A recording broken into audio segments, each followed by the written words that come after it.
Hey y'all, so just wanted to talk about my consultation today. I met with Dr. Cetrulo, who is the surgeon I have chosen to go through my bottom surgery with, down at MGH, Mass General Hospital. So I drove down to Boston today for an in-person meeting, which was nice, easy breezy. It was a super short meeting with him, but he framed it as like a beginning of an ongoing conversation. He's like, I'm just going to cover the basics. You know, this is the staging usually. This is this. We'll see where you're at, what donor site you prefer, you know, what referrals you need from here, and we'll get into a more in-depth conversation when we get closer to when you're going to actually have surgery. So I had kind of known that it was going to be a short consult based on other people talking about it in the Facebook group I'm in. So I didn't really have. This is exactly as my expectations were. Was like it's going to be short. And he's going to go over the basics, which I know a lot of from the people in the group. So, anyway, he said I was a perfect candidate for abdominal, which makes me feel better about the weight I've gained with COVID because it's actually perfect for having the surgery. So, yeah, that made me feel better to know that like okay, there's a reason. Like I've been saying, like I've just kind of got to keep this weight until after surgery. So I felt good about that. And so I'm going to try and just maintain as best I can. I do want to get back in the gyms, try and, you know, maintain my muscle mass and stuff. So I'm sure it'll fluctuate a little, but knowing that I should try and stay roughly with this amount of fat in my abdomen, good news. So unlike what I was told at the beginning when I first did intake, that he can't do hysterectomy on the first stage. I'm not sure where that person got that information from, but everyone else has been saying the same thing. Like he prefers to have that done separately. Which is okay. I was going into that again expecting that to be the answer. And he said, he's like, I'm going to have you talk to Dr. Weinstein, who I still need to have consults with. He's like, she can do the hysterectomy and she can actually do a proximal, I think is the word, or partial, I forget the word he used, vaginectomy at that time from the inside. So when she's in there doing the hysterectomy, she can do that part from the inside, leave the external tissue. They'll finish the vaginectomy during the first stage. And that way I can kind of get the ball rolling as far as that goes. So that was good. He's like, it's actually better that way. Like she can control the bleeding a little better. It's not quite as much at once as if we do it during the stage one. So, and how he does his is is a delayed style. So I don't know if I mentioned this in other videos, but he gradually creates the phallus versus all at once doing everything. It gives everything more time to heal, gives the nerves more time to grow. Gives less complications, having everything a little bit more spaced out than like doing a whole buttload at once and having your body heal all that at once. So for me, the stage one would be the hysterectomy with that partial vaginectomy, proximal vaginectomy. I forget the word he used. Then stage two would be the site prep, which is usually his stage one. So he does 2 incisions on the abdomen and he gets in there and he says I forget exactly what he said. I wish I recorded it. It was like all happening so quickly that I didn't have a chance to sit down and like get my phone rolling and whatever. So next time I'm going to be sure I'd be like, hey, let me just get recording because I have a hard time remembering all the details. So he makes 2 incisions, does something in there to kind of get everything vascularized and ready to stand alone. And he said at that time they'll finish the vaginectomy, they'll do the scrotoplasty, which means they'll just turn the labia into a scrotum. There'll be no implants at that stage. Just creating that. And I think he said they'll start doing the urethral lengthening then, or just prepping the site for it, something like that. Again, can't remember exactly which stage he was putting these little details in. But stage 3 would be the phallus creation. So he takes the 2 incisions that he created, this spot he created, and he rolls them together to create the phallus.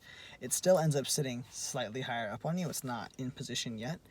But it's there and it gets to heal up. And he said at that stage, I can't remember exactly. He said he'd do something with the urethral lengthening and the nerves at that stage, or it might be in the following one. I honestly can't remember. And then the stage 4 is the phallus is moved down into position. They also take by tucking the left side as well. It's going to be the right side actually. And then tucking the left side down and taking a graft from there to create the glands on the head of the penis. And so that everything's even. And he said at that point they'll also so I guess I think that might also be when they do the UL fully. I'm not sure. I can't remember all those little bitty details. He's going to tell me all that in depth next time. And then for me, stage 5 would be implants, and potentially, he said you might need another repositioning procedure to get it low enough.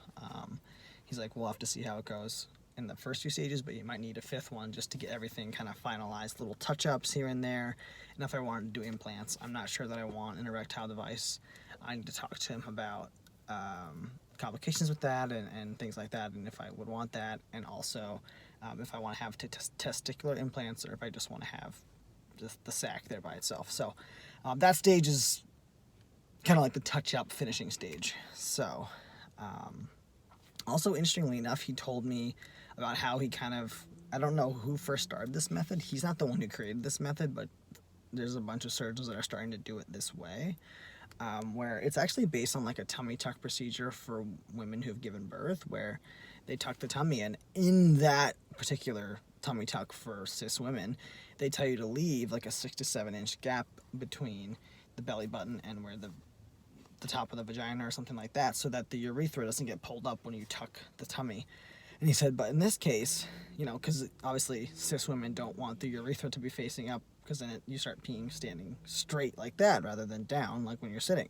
He's like, obviously that's not good for that situation, but he's like, but for us, we're taking that technique and we want the urethra to end up pointing up. So then we just connect it all together. So he's kind of like combined the tummy tuck procedure with a traditional abdominal phalloplasty procedure to make this kind of better delayed version where everything kind of ends up in a better spot.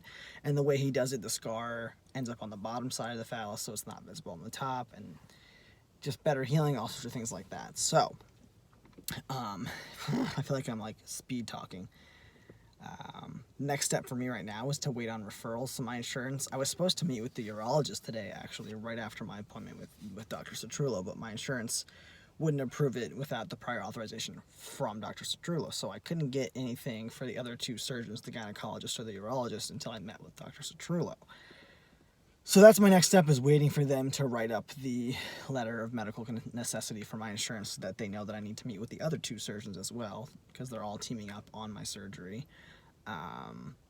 So I have to just wait for that to come through. She said, give me a few days, I can probably get that together, I'll send it to you. You can tell me if I need to send it to your PCP, or if we need to do something else on our end, and try and get things sorted out from there. So it's a little bummer, because I was like looking forward to getting 2 birds, 1 stone, obviously, because I was there for like a 15-minute consultation. It would have been nice to get another one out of the way while I was literally in the same building, but hopefully I can line up the other 2 close together. Something like that would be great. So obviously, my next, I want to try and get the consult with Weinstein on the books sooner if I can, so I can figure out if I'm going to have hysterectomy, if I can get that stage scheduled at least, and start the ball rolling on things. So a lot of information, but I'm feeling good about it, and it's nice to know that I'm like a good candidate. I was like low-key a little worried, like what if he doesn't think I'm a good candidate for abdominal? That's the only one I want. So, but I think eventually also I'll schedule another consultation with him,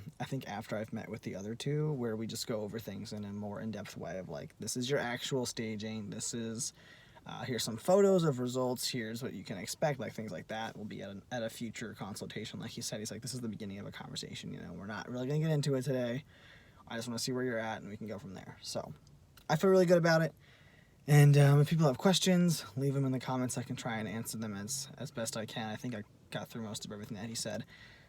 I tried my best to commit it all to memory, so that's why I'm sitting down doing this right now. I literally just parked, because I was like, if I wait even until tomorrow, I'm going to forget half the details. So, yeah, it went well. I'm feeling good, and I'm excited to get the ball rolling on things and see how things go. So let me know if you have questions, and hope you guys are having a good week, and I'll talk to you next time.